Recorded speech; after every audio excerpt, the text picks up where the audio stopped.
All right, I just want to tell you just a little bit about the Steamboat Institute. I know some of you have never heard of us.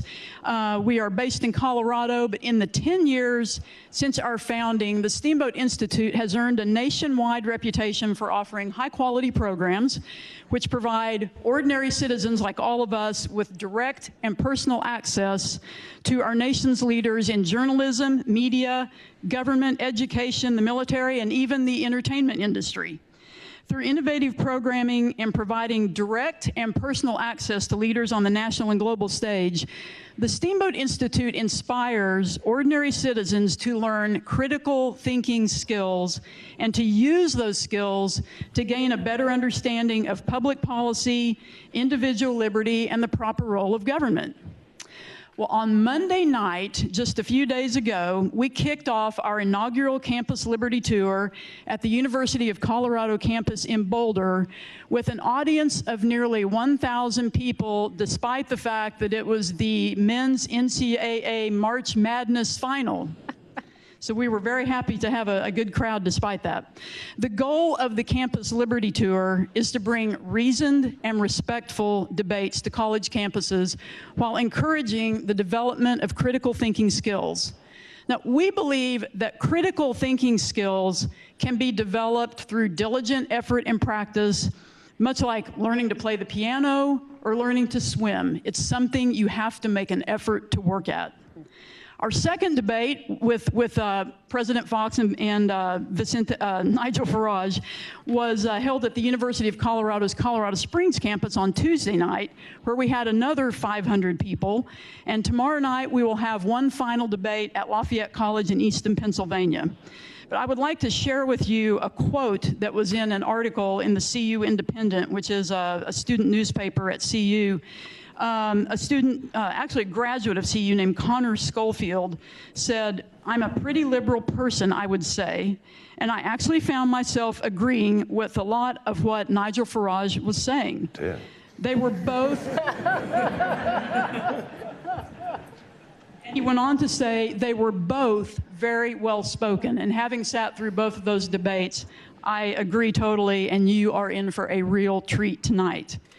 Our mission with the Campus Liberty Tour is to teach students and all who attend how to use critical thinking skills to engage in debate that is robust, but always reasoned and respectful. In other words, we want to teach you how to think, not what to think. I would like to thank the title sponsor of the Campus Liberty Tour, the Mike Leprino Family Foundation, for sharing our vision for teaching critical thinking skills and encouraging free speech and debate on college campuses all across America. Without their unwavering vision and support, we would not be able to bring you this compelling debate this evening. And also, very important, I would like to thank the Ed Snyder Center for Enterprise and Markets, the Snyder Foundation, and the Snyder family, who have been incredibly generous in helping to bring this debate to you this evening. And finally, I would like to thank the Bipartisan Policy Center here in Washington, D.C. They've also stepped up as a supporter, and they are hosting a breakfast tomorrow morning for our sponsors and our speakers. So thank you to the Bipartisan Policy Center. And now for the reason you are all here this evening. President Trump's recent move to impose tariffs on steel and aluminum imports is just his latest policy decision that has disrupted the traditional political order. Support for the decision has split conservatives between those who favor free trade and those who want to protect manufacturing jobs. But it's also attracted some liberals who are increasingly skeptical of the merits of trade.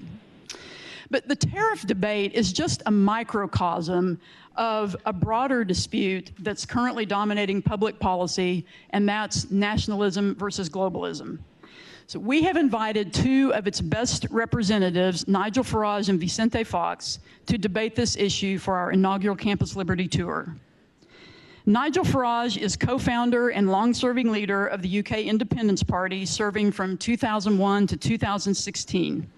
He was the face of the successful campaign to take the UK out of the European Union in the 2016 Brexit referendum, positioning the referendum as a start of a global populist wave against the political establishment. Mr. Farage has been a member of the European Parliament for Southeast England since 1999 and co-chairs the Europe of Freedom and Direct Democracy group. He has been noted for his sometimes controversial speeches in the European Parliament and his strong criticism of the euro currency.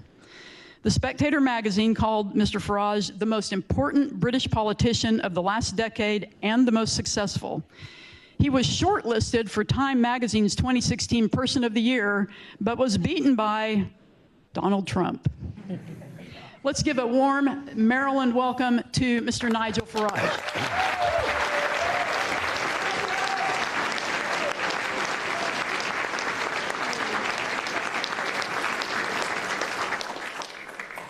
Vicente Fox was born in Mexico City and grew up at Rancho San Cristobal, a communal land where the only difference between him and his childhood friends were the opportunities he had. He always remembers from his childhood that one of the harms that can be avoided in a country is poverty. He studied business administration at the Universidad Iberoamericana and later received a top management diploma from Harvard Business School. In 1964, Mr. Fox joined the Coca-Cola Company in Mexico and started from the bottom, driving a delivery truck. Through his perseverance, he became president of Coca-Cola for Mexico and Latin America.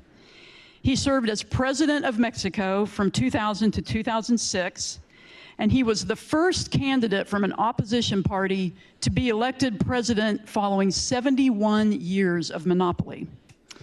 Mr. Fox is actively involved in encouraging leadership and creating opportunities for less fortunate people through Centro Fox, an organization he founded. He and his wife, Marta, who is with us this evening, are also the parents of 4 adopted children. Let's give a warm welcome to President Vicente Fox.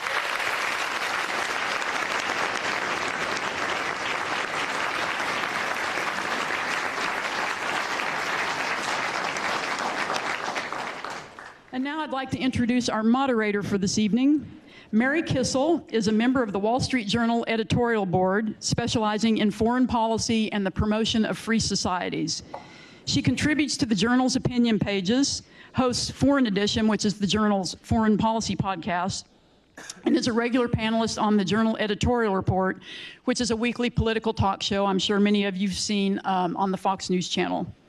Mary holds a master's degree in international affairs from the Johns Hopkins School of Advanced International Studies, as well as a bachelor's degree in government from Harvard. Please give a warm welcome to our moderator for this evening, Mary Kissel.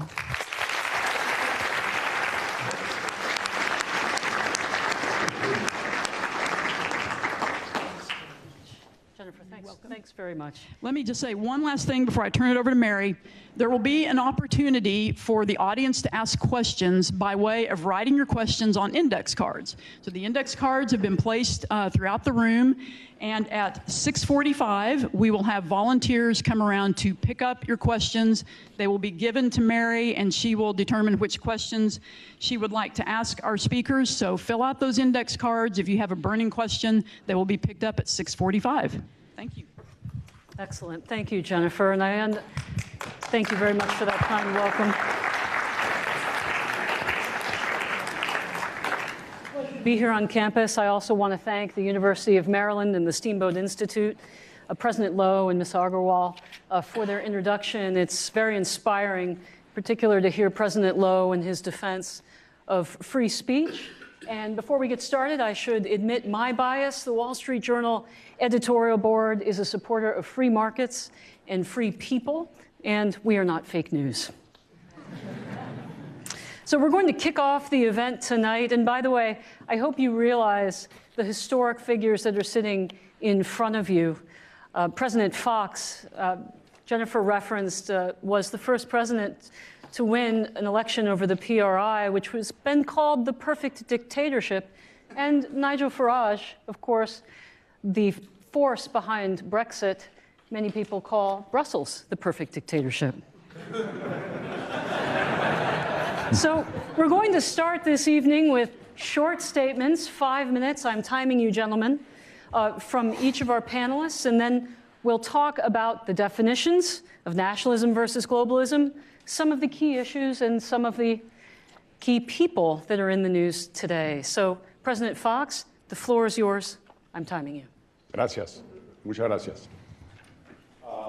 First, thanks to this great university state of the art, to the students and the faculty here present, because you give us the opportunity to come back to university. As Cicero would say, how pleasant it is to come back to a university, to come back to the sources of knowledge, and to come back, in a way, to the fountain of youth. So thank you very much for that. Now, I will advance two concepts that have driven my life and that certainly are going to be my sustained ideas through this debate. Number one, I'm a Jesuit educated all along, where I learned that the shortcut to happiness is being for others, is doing for others, is doing for your community, doing for your nation. And that's been my life commitment. And that's why I was first in corporate world, then I moved to politics just because of that one single reason. And that's why we created this first presidential library outside of United States, right there in the heart of Mexico, in the state of Guanajuato. I would then complete this concept by saying the comparison on San Ignacio de Loyola's position in relation to leading and in relation to being a public leader or a leader in government, that you gain respect from people through dialogue, through democratic moves against what Machiavelli would say, that you gain respect through exercising power with toughness, with the stick. And that respect you gain comes out of fear. And that's why they respect you. I think this is what is part of this important debate. And second, to say that half of what you see here in front of you is American blood. My grandfather was born in Cincinnati, Ohio. He came to Mexico back in 1895. Part of the family participated on the Civil War. And he came to Mexico without a penny in his pocket as a migrant. And he found his American dream there in this small place in the state of Guanajuato, where we've been for 5 generations.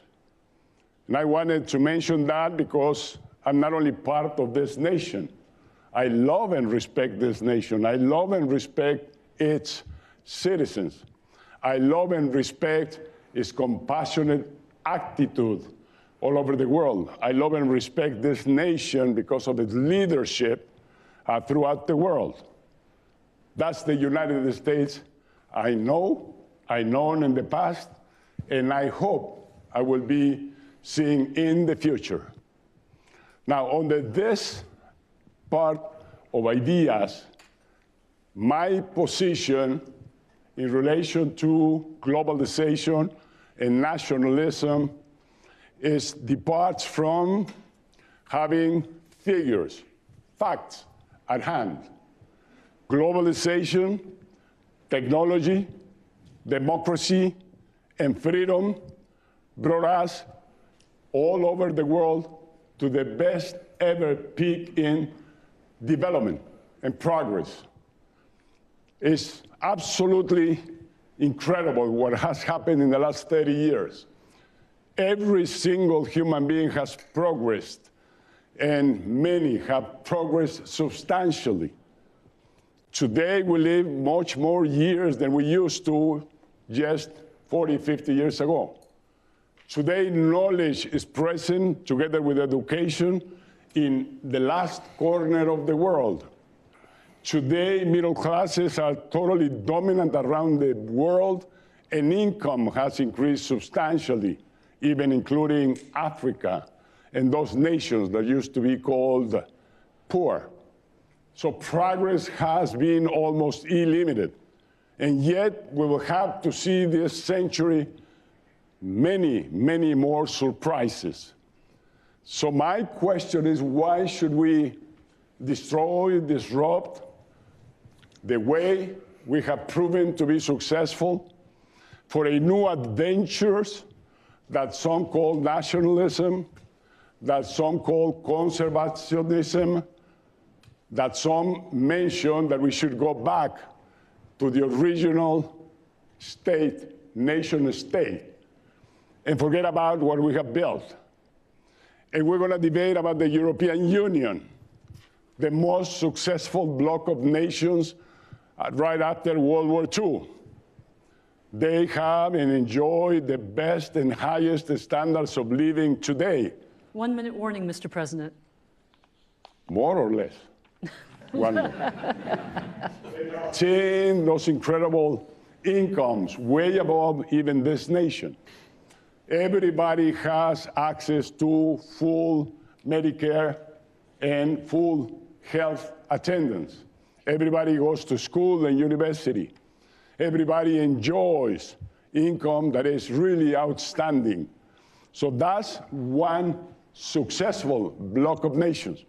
End up by saying that they got together and they decided together to build that region so powerful and so successful in the world. Nobody obliged them. They decided to go freely to conform that successful bloc of nations. Thank you. Mr. Farage? Thank you. Thank you. You can walk. I know it's inviting, but walk just in this area so the camera will get you. So this is the safe zone just here, This is is the it? safe space. Okay, right? very good. Safe space, there we are. Well, actually, talking of that, good evening, Maryland. This debate is a victory before it even begins. Because the fact is we're having a proper, full, honest, open debate, and boy, there are going to be differences. President Fox thinks the European Union is a great success. I think it's an anti-democratic monster that is crushing democracy, ruining nation state, and taking away liberty. We have fundamentally different points of view on those big issues. But you know something? We'll be able to debate those issues in a relatively civilized manner. And what has been going so badly wrong in universities in this country and mine is this development of safe space. These narrow zones that some of us are confined to. The idea that because somebody else has a different point of view, they are basically intrinsically evil is not what parliamentary democracy is all about. It is not what our great nations fought 2 world wars and sacrificed so much for. Liberty and democracy is an environment in which we express our heartfelt opinions, but we equally respect the other side to have their views too, and we do our best through logic and through reason to make them see good common sense. And of course, all of this got worse after 2016. The twin shocks of 2016. First, of course, there was the Brexit vote, treated by the entire global order as if this was some terrible catastrophe. And if that wasn't bad enough, if that didn't have people choking on their cornflakes, there was worse to come on the 8th of November 2016, was there not, when Donald J. Trump did the impossible and became the 45th President of the United States. And to read and to hear so much that has been said in our mainstream media since those times, you would think that something dreadful had happened to both of our countries. And of course, that revolution of 2016, and it's something students in this university will be reading about for centuries to come, because something happened in 2016, and it was the rebirth of the concept of the nation state. What had happened for decades is people had tried to build new, false, artificial, supranational structures. And the European Union, in a sense, was the prototype for a new form of government the globalists wish to impose on all of us. Indeed, had the blessed Hillary won that election back in 2016, I reckon you now would be very much closer to that European Union and very much further away from the idea that in a democratic system you can vote for people that make your laws, but you can equally sack people that make your laws. Like it or don't like it, men and women across this world want, by a massive majority, to live in an identifiable unit that is a nation. And they want their national flags. They want their national anthems. They want their national soccer teams to go and win the World Cup. That is what people want. It is the natural, normal human condition. It is the nation state to which we owe and pledge our allegiance. It is the nation state to whom we, albeit slightly reluctantly, pay our taxes. It is the nation state to whom, if things really go badly wrong, we're prepared to stand up and defend and fight for. Don't be frightened by Brexit. Don't be frightened by Trump. Just recognise that the world changed in 2016, and in future there will be governments putting the interests of their own countries first, but equally wanting to work with friends and neighbours across the globe. And yes, that does mean we want to control our borders. It does mean we want to be selective about who comes and lives and works and settles in our country. And in a world with a new terrorist scourge, how can you blame voters for wanting governments to do that on their behalf? So please, tonight, can we debate these issues of open borders without people simply shouting racist, which is a substitute for having proper intellectual debate. The world has changed. Globalism got a real kick between the legs in 2016, and I intend to do my best over the course of the next half an hour or so to finish the idea off forever.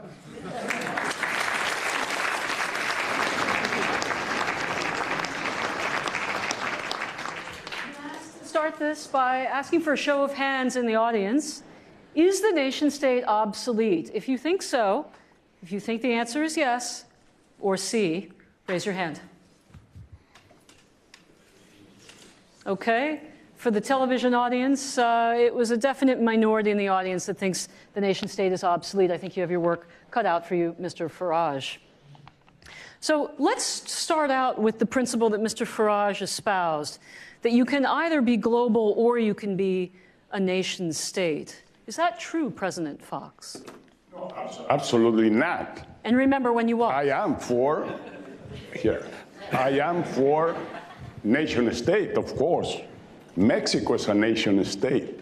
Brazil, Argentina, Germany, Britain, United States. No conflict with that. But we, the world, have discovered that joining more than one, being two, means being five. And by joining five, you attain what 10 would. So working together, teamwork, as you do in corporations that are successful, you progress and you develop much faster and much higher. So no question about nation state. As I don't think that it should be questioned the great associations and partnerships that we have built together. One of them is this nation. This nation started with 13 states and today has well over 30 that confederated, that got together to work for one nation, for one dream, the dream of the founding fathers. If we believe him, pretty soon we might have a Calexit here, a California exit, like we have today a Barcelona and Catalonia exit. Are we going to divide the nations? We all have a flag, we all are patriots, we all believe in our own dream, and that's the way we work. But that doesn't have anything to do with dividing or forgetting about uniting by groups. NAFTA. NAFTA's been extremely successful. Start with United States. United States was lacking competitiveness and was losing markets around the world. And so the answer was, let's bring back those corporations to manufacture here. So General Motors, Chrysler, Ford Motor Company were manufacturing here in the United States, and they went broke, and you had to pay to rescue them out of bankruptcy. How did they come back live to the marketplace? By becoming NAFTA corporations. That's the only way they can compete with the Mercedes-Benz, they compete with the Nissans, with the Toyotas, with the Mazdas, with the Mercedes-Benz, and with all the rest. And they're back to life because they found that they can be very competitive and productive by working in Canada, working in Mexico, and working in the United States. President Fox, this is an excellent point. Let's go to Mr. Farage. We're going to keep this debate going very quickly so we can ask as many questions as possible. So this is an excellent point, Mr. Farage. NAFTA made us competitive. Yes, but hang on. Competitive with China. Hang on a second. We can talk about NAFTA, we can talk about the World Trade Organization, we can talk about the United Nations, we can talk about NATO. Stay on trade. We can take about all these things which are examples of nation states cooperating together on the world stage. Whilst all of those organizations could do with reform, I have no problem with any of them or the concept of countries working together. However, that isn't good enough for the globalists. The real globalists want something much more exciting and far better than that, and they did it in the European Union. And you cannot be an independent, democratic nation state and a member of an organization like the European Union. Why?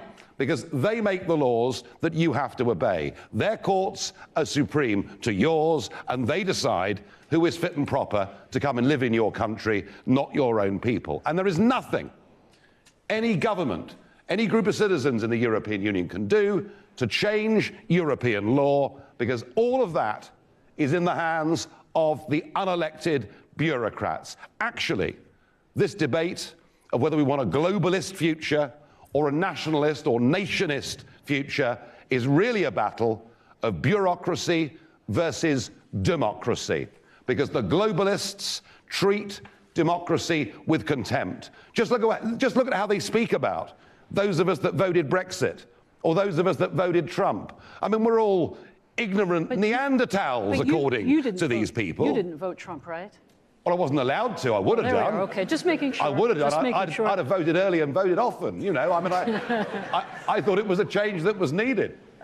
Well, this is interesting because we have a little bit of a nuanced argument here that not all of these associations, these global associations, are equal. So, President Fox, I want to ask you about the World Trade Organization.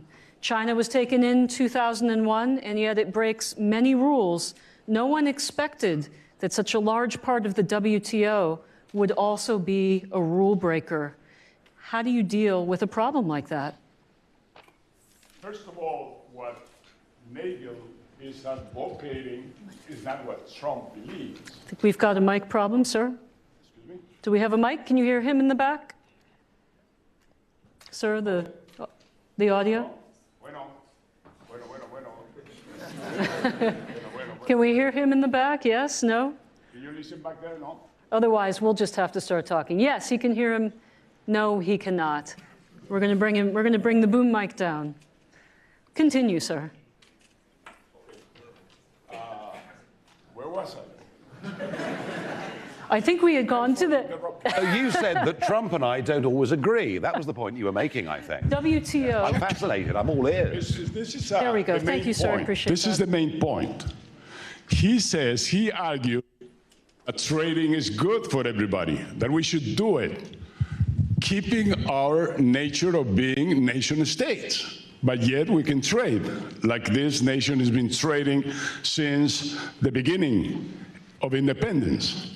And just remember, when Washington became president, first economic decision he took, let's send Jefferson and our best bright minds to Europe to sell our products. And this nation started developing its economy by trading. So trading is a key issue, and I'm glad that he believes on trading, but Trump does not. He thinks trading is I win and you lose. And if I'm not winning, to hell with NAFTA, to hell with China, to hell with everybody else. I want to recall to you, not long ago, global US corporations came out to the different economies in the world, and they forced us to open.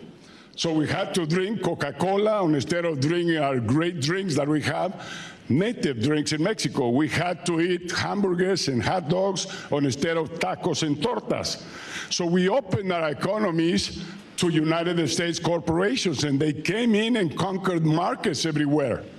Now that they are not being able to compete because of many different reasons, now you say, let's build a wall, because Mexico is taking away our jobs. You have lost the jobs because in manufacturing, you lost competitiveness. You cannot compete. And now you're saying, force Mexico to increase salaries. Welcome. I hope we do it as much as possible. But economy doesn't work by executive orders. And finally, this guy invents a story. There, the Mexicans are coming now. They have barrels of tequila. They're going to invade the United States. Hey, Congress, give me money for the wall. Jesus Christ. Unfortunately, today, the president of Mexico, Enrique Peña Nieto, stood firm and told Trump, we're going to start negotiating with you. If you don't respect us, if you don't respect our sovereignty, we will not deal with you. That's the same thing that China is saying, that Russia is saying, that Europe is saying. If you want to only win yourselves in trading, we're not going to accept that you impose tariffs and you start breaking down what we have built. WTO, yes, it's been striving to be a great institution to coordinate, to let nations have harmony on their trading, to avoid abuses from any one single nation. And yes, that's what's going to happen. If this nation doesn't want no more NAFTA, good for you. Enjoy. We have 48 trade agreements with 48 economies around the world, and we already started trading with Argentina and Brazil buying our corn. We buy 40 billion US dollars of corn to this nation, to 3 million farmers. Where are they going to sell their corn now? We're going to get it in Argentina and Brazil. And everybody is reacting to something that is wrong, to a guy that doesn't understand, which is the economy, which is trading, and which is harmony among nations. Thank you, Mr. President. Well, I'm going to come back on that if I can. Go ahead.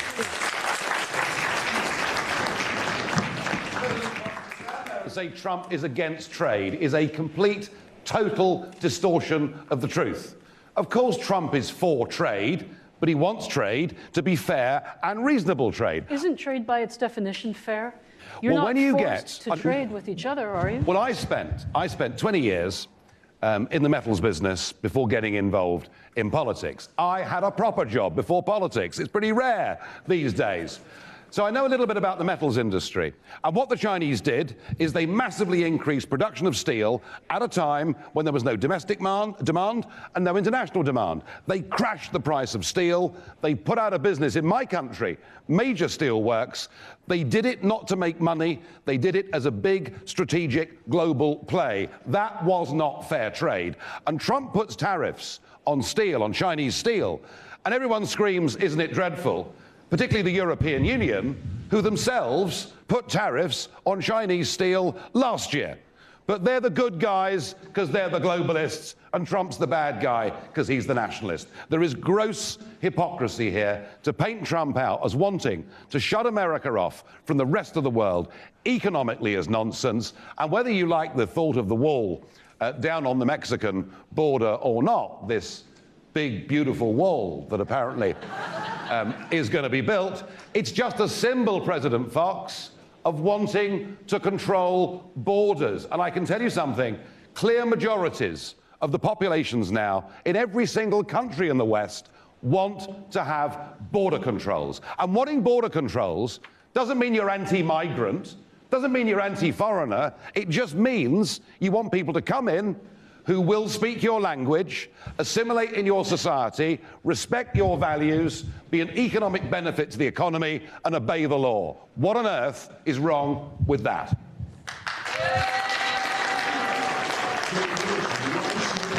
That is wrong with that. Walls don't work. Chinese wall failed in avoiding the Manchus and the others, the Mongols that wanted to invade them. They built that wonderful, high, beautiful wall at a huge cost, and it didn't work. This beautiful fence that is going to be built here, if Congress approves, and if you are willing to pay for that wall, $35 billion US, we are not paying for that fucking wall. We Mexico. More so, if you pay for it, good for you.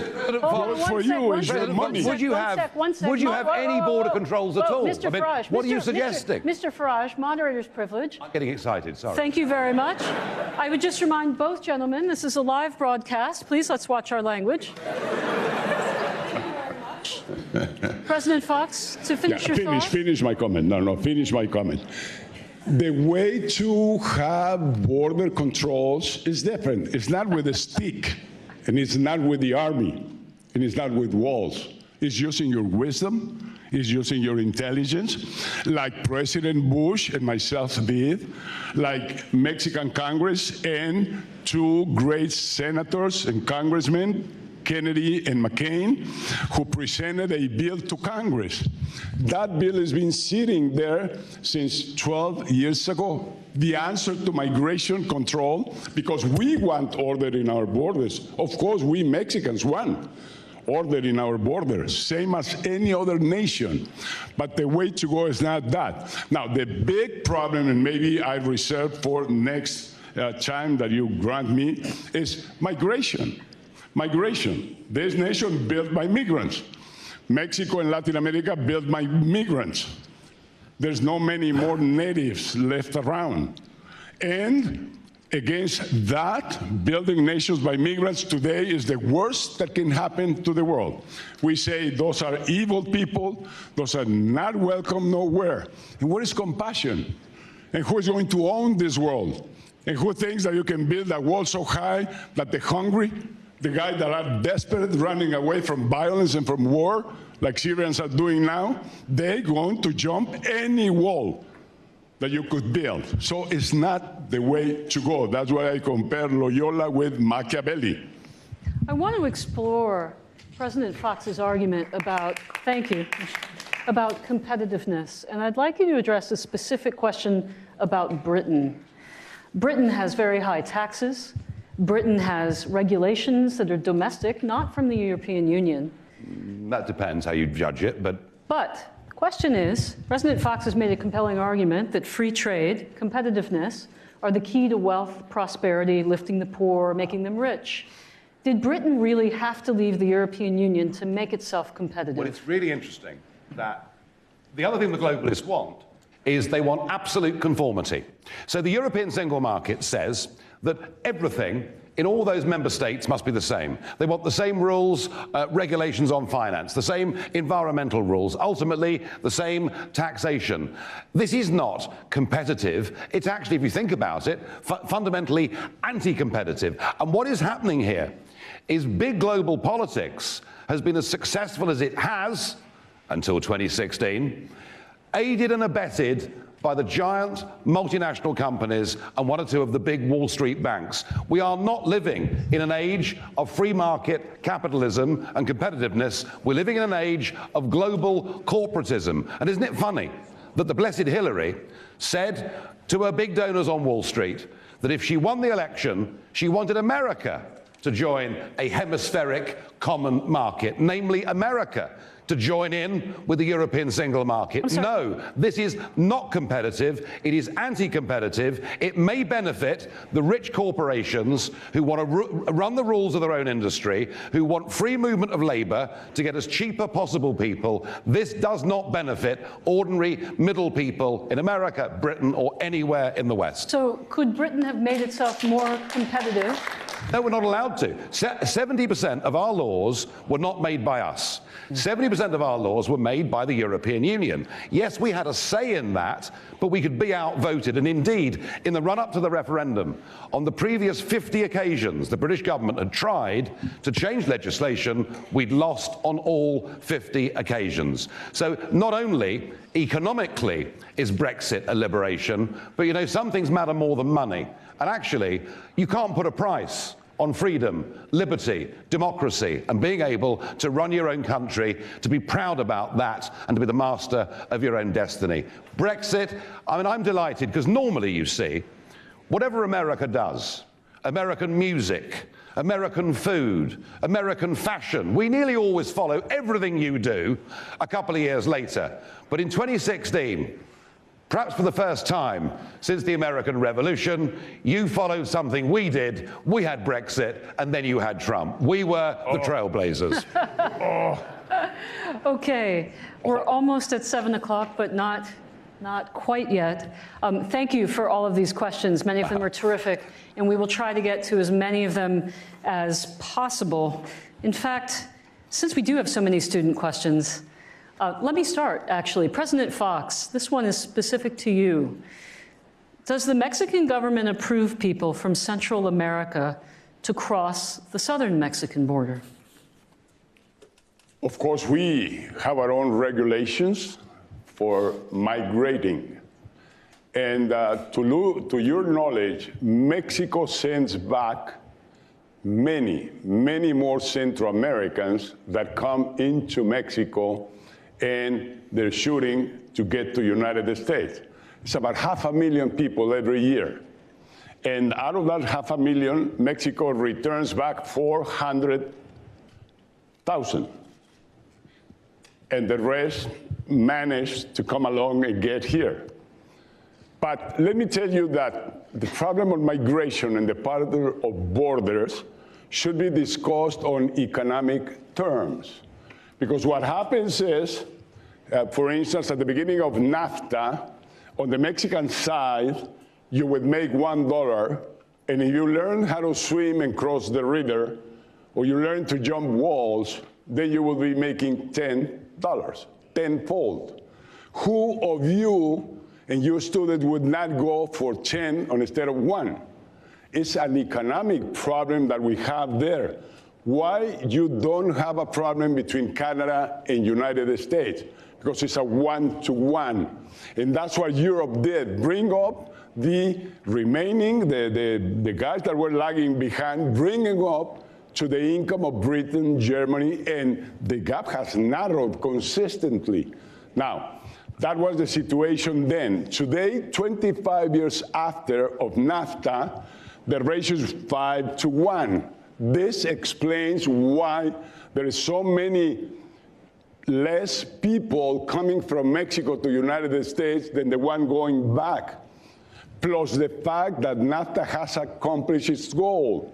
Let's upgrade Mexico to make him a solid partner. Let's make out of Mexico a consumer market of 120 million people. And that is being accomplished. Now Mexico is there. We're full employment right now. Yes, we have just in my region where 10 million Mexicans live, state of Guanajuato, Querétaro, Aguascalientes, we have 11 huge state-of-the-art manufacturing plants. And guess what? Yes, the 3 American companies are there. But the other 8 come from all over the world. They come from Japan, from Europe, from Korea, from elsewhere. Why? Because we became competitive. We learned our lesson. We were taught you have to go to school, you have to be competitive to survive in the jungle of economic development. And we did it. And the world did it.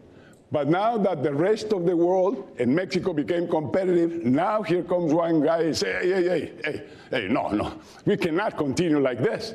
We have to stop this. We're losing. You're having the surplus and we're not having it. And then you say, Mexico took away the jobs. That's a lie. That's an absolute lie. Those jobs were lost to technology. Those jobs were lost to innovation and creativity. Those jobs were lost because the workers on the automobile manufacturing line didn't have the vision to go to a community college and learn about other things that they could make them competitive. Manufacturing will not be here in this nation to the future. It will not even be in Mexico. Manufacturing is a past wave. Now it's knowledge economy, now it's technology, and pretty soon, no more jobs. No more jobs in 5 or 10 years. How are we going to do it all together? I hope these kids here, they will come with bright ideas as long as Trump let you think by yourselves and not what he imposes. So that you have to think freely to innovate and to create what do we do when there's not going to be enough jobs for nobody in the rest of the world. Is over. Thank you, Mr. President. I might add there was net zero immigration to Mexico when the U.S. economy went into decline, just to underline one point of fact. Let's pick up this competitiveness argument with another question from the audience, and it concerns British politics, Theresa May. Oh, dear. I was enjoying myself until then. Based on her failure in the snap elections last summer, how much confidence do you have in Theresa May to lead Britain in Brexit negotiations, and I'll add a second, and to make Britain competitive? Well, look, I mean, it's obviously very important when you're abroad that you don't talk down your own national leader. But she's hopeless. Yeah. Here's the problem, all right? Here's the problem. Theresa May is a perfectly nice woman, but she is a classic career politician. Politics has been her life. There's been nothing commercially outside of it. She doesn't really understand the real world. She's not, been in the army or worked in a charity or run a business, goodness knows. Nothing like that. She's a career politician. She did not vote for Brexit, all right? She voted Remain. And Brexit is the biggest political change in our country for a very, very long time. For good or bad, it is. It's an instruction that says to the government, we want you to turn around the ship of state by 180 degrees. And you can't do that unless you actually believe in what you're doing. She doesn't believe in what she's doing. She's still, when she's asked the question, how would you vote if there was a referendum today? She can't say she'd vote leave because she doesn't mean it. So we are heading towards the big moment. And the big moment is March the 29th next year. That is when we're due at 11 p.m. to leave the Treaty of Rome. And even though after that she's going to have us wrapped up in a whole load of anti-competitive, linkages with European law and the European economy, despite all of it, I think we will get over the line on March the 29th next year under her leadership. It will not be a victorious charge.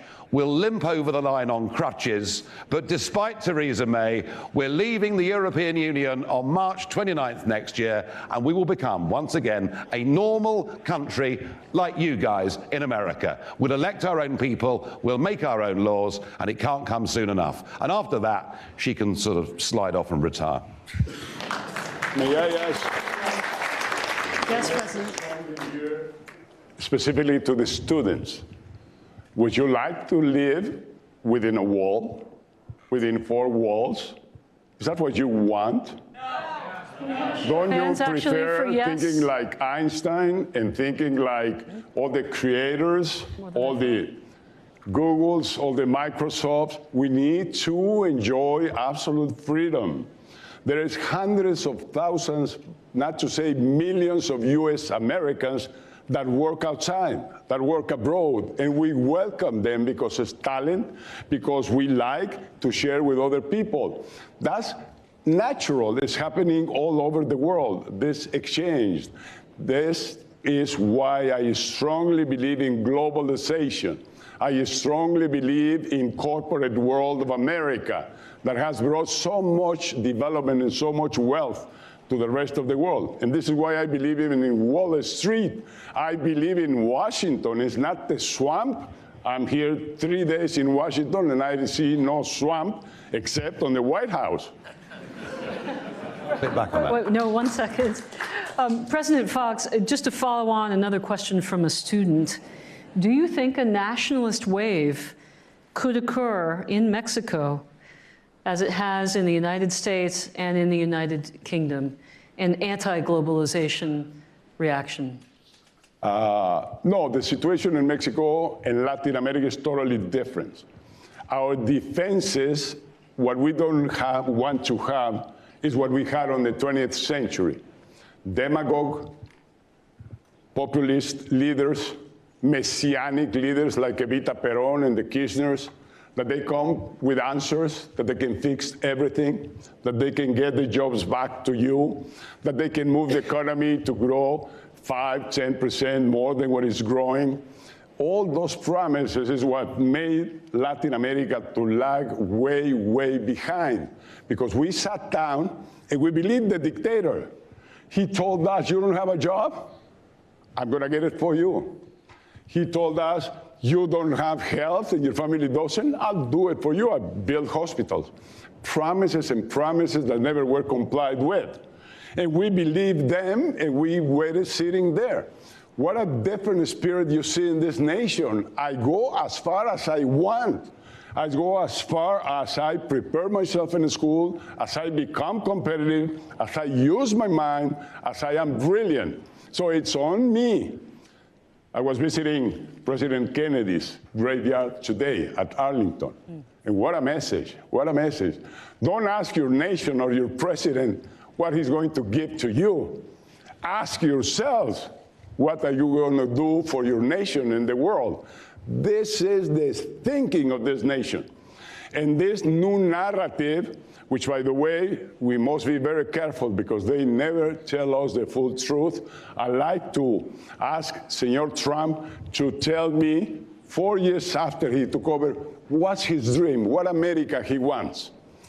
He wants an America with a wall. He wants an America that everybody is controlled and everybody is supervised to do what he thinks is the right thing. He wants everybody to be a Christian. He wants everybody to be on his philosophy, not even Democrats or Republicans. Is that the dream nation that he's thinking of? I asked him the question, tell us where you're taking us.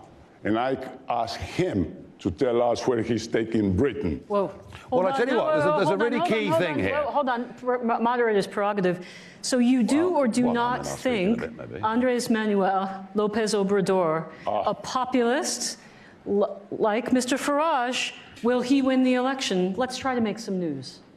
No, that's exactly the evil, the worst part of Latin America is exactly like López Obrador. He already has solved the problem of the 120 million people. Is he going to win? Everybody's going to be rich. Everybody's going to have a job. Everybody's going to go do well. He's not going to win because I'm working for him not to win. Sorry, Mr. Farage. Yeah, I mean, there's a fundamental disconnect going on here, isn't there? It's all very well and good for President Fox to speak in idealized tones about free movement of people and no walls and no borders and we can all travel around the world and we must be compassionate to anybody that's coming from a poor country that wants to come and live in our country. It sounds absolutely lovely, but that's kind of what Mrs. Merkel said, isn't it? Mrs. Merkel said, as many of you that want to come, we can cope in Germany. And when you saw the lines of people coming, there weren't many women, were there? There weren't many children. There weren't many elderly. 75% of them were men under the age of 30. Nearly all of them came from countries where they would not even qualify for refugee status. And what have they brought into Europe? Yes, of course, plenty of them are good, decent, hard-working people. But sadly, ISIS and others have used that opportunity to literally bring terrorism onto the shores of Europe. And I say to you, President Fox, whatever your idealized view of the world, actually, The growth of radical Islamic extremism means that what voters across the West want is for their governments to protect them.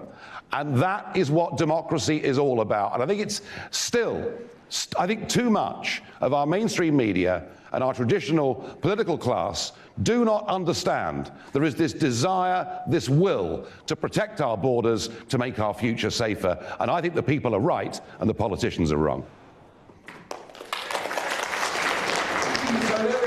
Someone shouted out racist. Isn't that grown up? Isn't that interesting? You know, the idea that we should stop terrorists coming into our country, the idea, and by the way, you know, I was the first person in Britain to recommend that we did give some Syrians refugee status, people who genuinely qualified as refugees. But I'm afraid, you know, I'm afraid we've lost this debate. Excuse me, as I said, civil debate, please. Well, it's okay to have the debate, but the fact is, you know, we finished up. No wonder Brexit happened. No wonder Trump happened, because you've got a gulf here between what the politicians, the traditional politicians want, and what the people want. Mr. Farage, I want to get to as many student questions as possible, and thank you for these. These are terrific.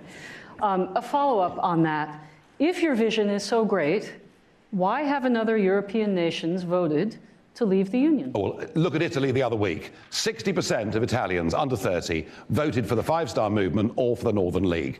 Look at Viktor Orban, who is about to storm to victory this weekend in Hungary. Look at, apart from Macron getting elected in every country in Europe, there is now, and they call it a populist wave, because we're horrible people. You know, we believe in our countries and democracy. The European Union's days are numbered. Nationalism's days are numbered. People want nation-state control, and that is right, it is healthy, and it's the future. Thank you. President Fox? We'll save the clapping to the end, because I want to get to as many student questions as possible. Another student question on Mr. Farage's theme. How do we deal with the issue of asylum seekers? Mr. Farage brought up a good point. Some of them are terrorists. Asylum seekers, like Germany. Okay.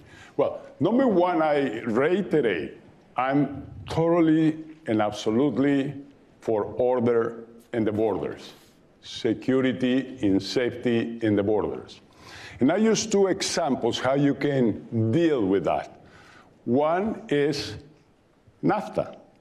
NAFTA became an economic issue, and what we presented, I mean, President Bush, Senator Kennedy, Senator McCain to Congress, had evolved. Let's say this nation, growing at 2.5% a year, needs 500 additional labor to import 500,000 labor a year when you're growing at 2.5%. That's a fact. Now, how do you regulate that? And we did in that initiative that is in Congress.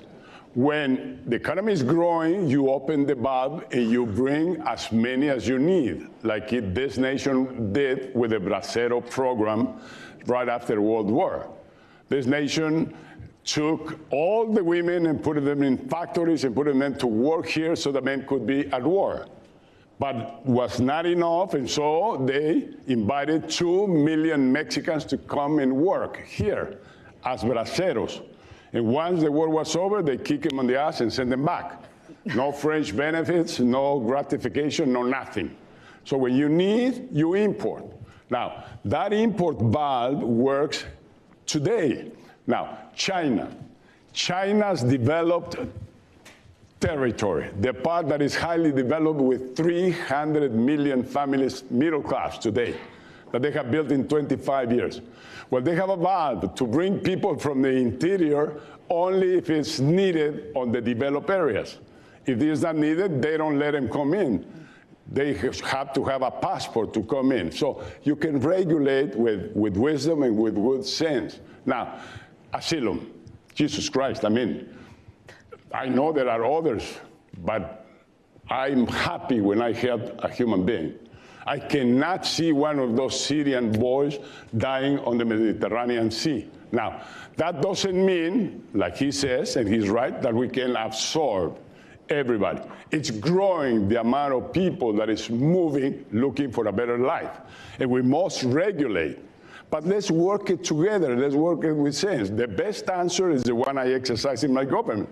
Let's go to the roots of the problem. Let's go there and solve the problem in their home, in their country, and bring up development. And that's what NAFTA did for Mexico. That's why we're not getting that many immigrants coming. We need to do that in Central America. And I created Plan Puebla Panama to develop Central America so that we can have the jobs there, so that we can develop that part and we don't get the migration. I know it's difficult, but it's worse to use a stick and to let people die on the Mediterranean Sea or die of hunger. Something must be done. So President Fox says that we have to deal, thank you, we have to deal with the problem at its source. Mr. Farage, of course, the obvious source of the problem today, at least in the Middle East, is Syria. And again, another very pertinent question from the audience. In George Washington's farewell address, he warned against, quote, entangling alliances. Does a globalist viewpoint go against this view? What would a globalist or, well, I wish we'd listened, a nation or a nationalist? I wish we'd listened to Washington and hadn't joined the European Union, because that was a foreign entanglement that did us a huge amount of harm. But don't you need alliances to deal with an issue like Syria? Look, I talked earlier about NATO, didn't I? I talked about the World Trade Organization. I talked about all these structures we have where we as nation states can cooperate with our friends and neighbors and work together to deal with joint problems, to make those decisions collectively. That is different to what has happened with the European Union and what the blessed Hillary and others wanted to do with globalism. They wanted us to give away the ability to make those decisions to other people we can't vote for and can't remove. And by the way, when we're talking about poverty, about dealing with the problems at source, perhaps the one thing that President Fox and I will agree on is the European Union has been a disaster for black Africa, a real disaster. They put huge tariffs on agricultural goods, on flowers. They pillage their fishing waters. And actually, what we ought to be doing in terms of thinking about the developing world, rather than assuaging our consciences by giving foreign aid, very little of which ever finishes up in the right place. If we really want to help the poor countries of the world, they're the tariffs that need to be cut. We need to give those countries the opportunity to trade their way out of poverty. And I would like to see an independent Britain outside the European Union actually becoming, really leading the world in doing this to genuinely help poor countries. Foreign aid isn't working, but trade and technology just might.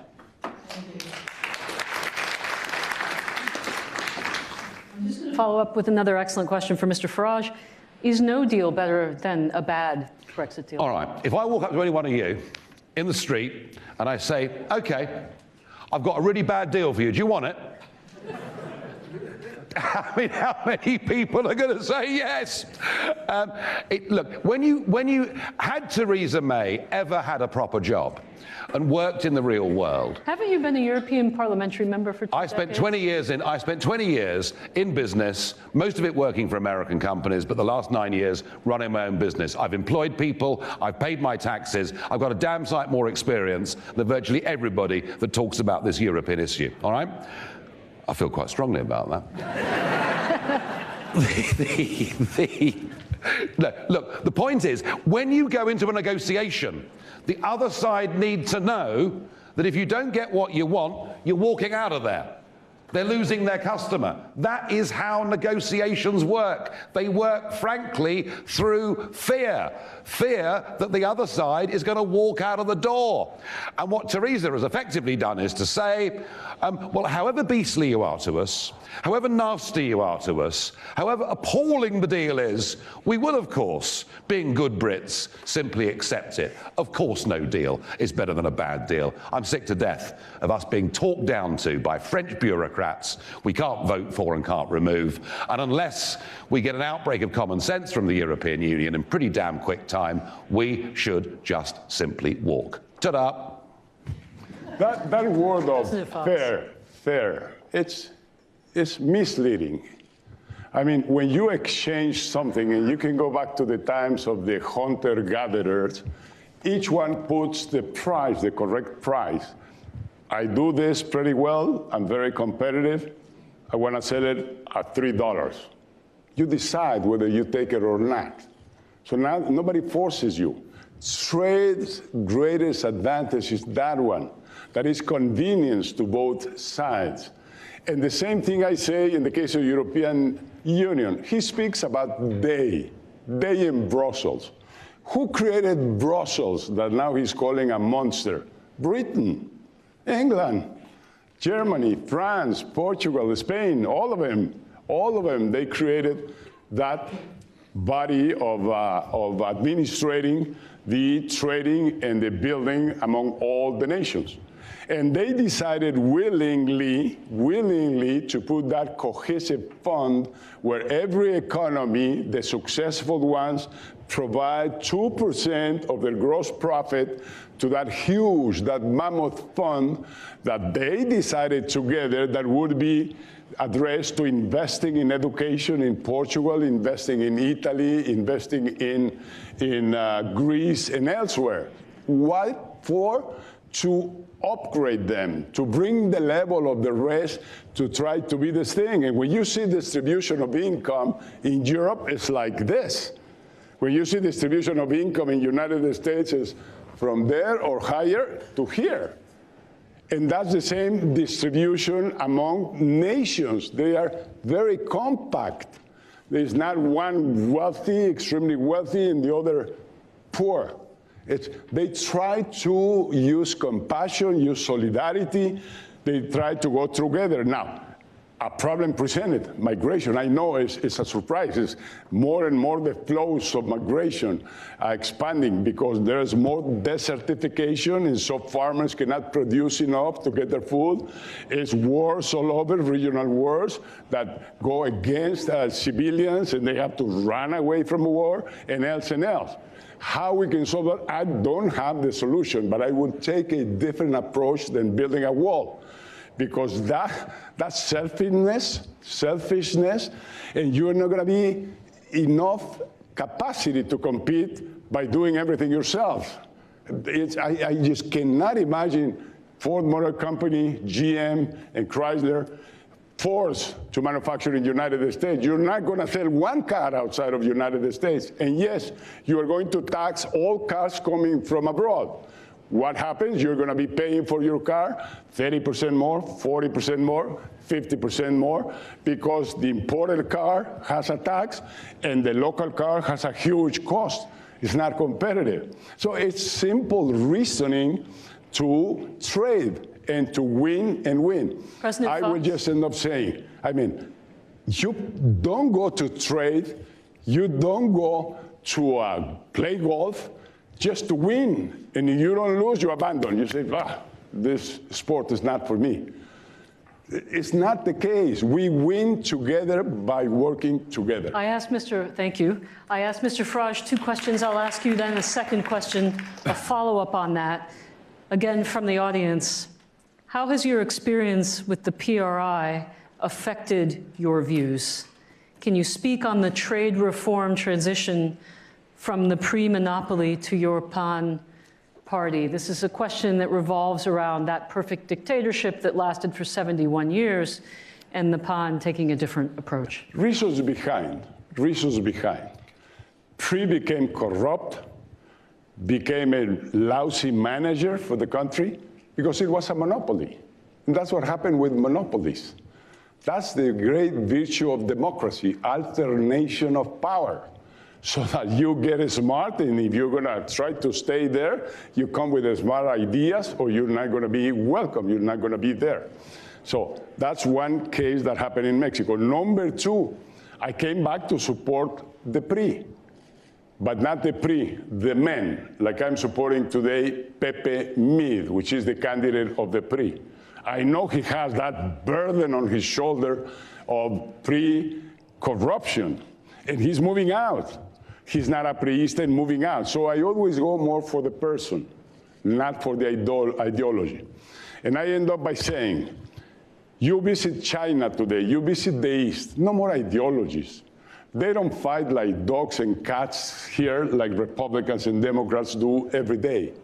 They're pragmatic governments. They work on technology, on exports, on trading. They're on authoritarian regimes. Huh?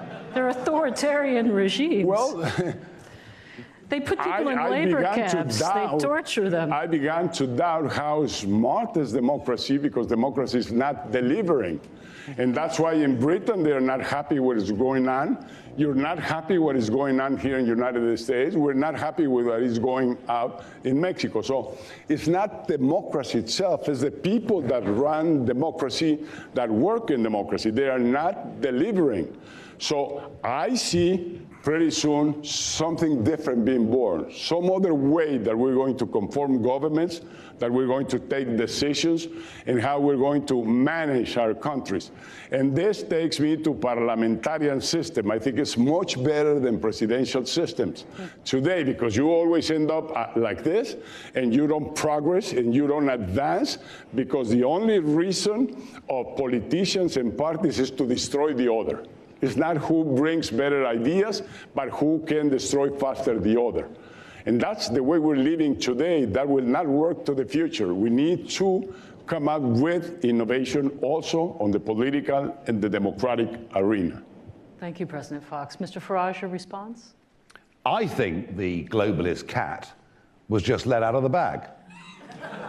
We heard President Fox's contempt for democracy and for what people think. I heard in previous debates him saying he didn't even think the Brexit result was a fair democratic result. And this is what the globalists want.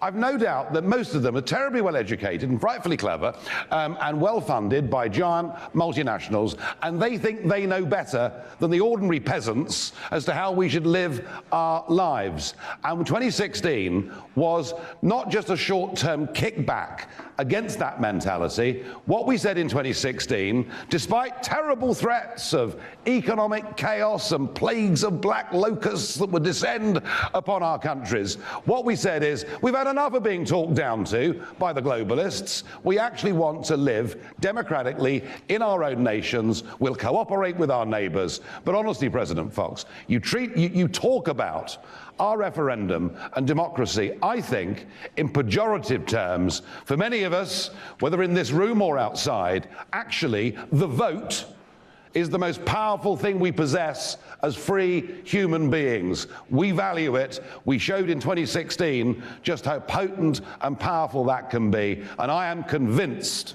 that 2016 was not, as Mr. Blair and Mr. Soros and the blessed Hillary would have us believe, a short-term outburst of anger. Actually, it marked a fundamental political revolution that will go on sweeping through the West over the course of the next few years. Thank you, Mr. Farage. So unfortunately, we are out of time, and we'd like to have another vote to see if we've changed any minds. Is the nation state obsolete? If you think yes, please raise your hand. I think President Fox may have won this one. Sorry, I don't buy that. It's the opposite. It's the opposite. Now, actually, look, to be truthful, even though President Fox and I disagree, neither of us want to abolish the nation state, but the true globalists actually do. Okay, thank you very much. Thank you for attending. Thank you for your listening. We hope you enjoyed it. Mr. Schubert-Aiken, I'd like to bring you up, please. Thanks very much. Thank you, Mr. President. Muy bueno. Thank you very much, See you soon in New York. Thank you, sir.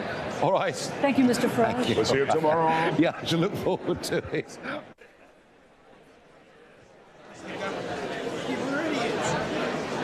Hi everybody, just a quick reminder, Mox News survives solely on your tips and contributions. It's easy to make a contribution or a tip or leave a tip at moxnews.com, or there are clickable links in the text body of this video. It should take the average person, most people, probably less than 2 minutes. Thanks very much for your time and your continued support. Stay cool, Wednesdays. This war is going to end. Till that day.